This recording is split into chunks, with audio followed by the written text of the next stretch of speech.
What is up yung mga bay? Kumusta? Welcome again dito sa ating channel.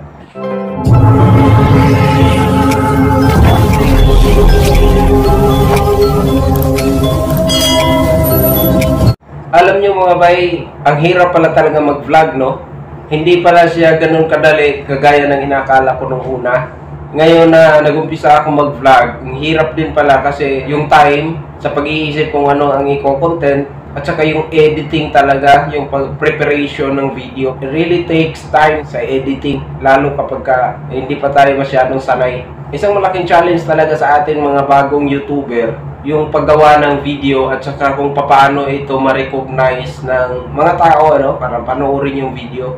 Kasi tayo naman ay ordinary people na hindi naman famous kung saan. So, mag-uumpisa talaga tayo sa wala. Siguro advantage kung medyo may kagwapuhan ka, pero tayo na hindi biniyayaan ng ganong kagandang mukha, medyo makapal lang. Medyo makapal lang para gumawa ng video kung minsan walang katuturan. Number one pang basher natin yung mga kakilala natin. Siguro dahil sa awkward para sa kanila, nakilala kanila tapos nakikita nila sa video mo na kung minsan or madalas wala namang sense, wala namang saysay yung pinagsasabi mo sa video. So sila yung nahihiya kumbaga, which is normal lang naman talaga kapag ka nag-uumpisa ka mag-vlog.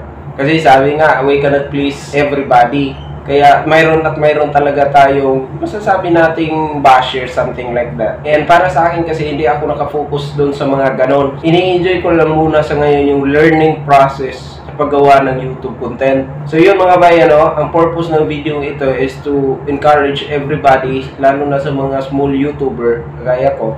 Huwag tayong paghinaan ng loob. Tuloy-tuloy lang natin paggawa ng content at i-enjoy lang natin yung journey natin dito sa YouTube. Gaya nga nasabi ng mga malalaking YouTuber, wala talagang instant dyan dahil ordinary people lang naman tayo at hindi tayo mga celebrity na sadya, no? So thank you again for watching. See you on my next video mga bay.